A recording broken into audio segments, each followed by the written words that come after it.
Gotcha. Okay. All right.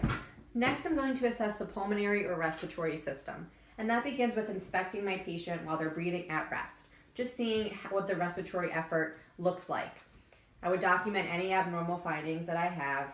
It's common for a geriatric patient to maybe have a lower respiratory rate, but possibly more use of their accessory muscles to get that big breath in.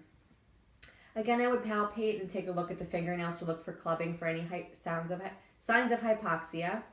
But the major assessment here is listening to breath sounds. I'm going to expect to hear vesicular breath sounds throughout and bronchovesicular breath sounds for the main stem bronchi. It's possible that I could hear fine crackles, coarse crackles, inspiratory wheezes, expiratory wheezes. All of that would be documented. Could be a sign for pneumonia, so I would need to further investigate any abnormalities that I might find. And it's common too for a geriatric patient, you might have diminished breath sounds in the lower lobes, just a sign of atelectasis because they're not taking those big deep breaths to fully fill their lungs anymore. So I'm just going to have a listen. You can just breathe normal, okay?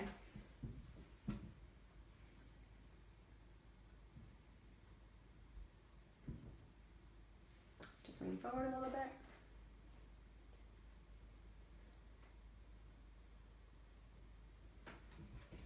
All normal breath sounds.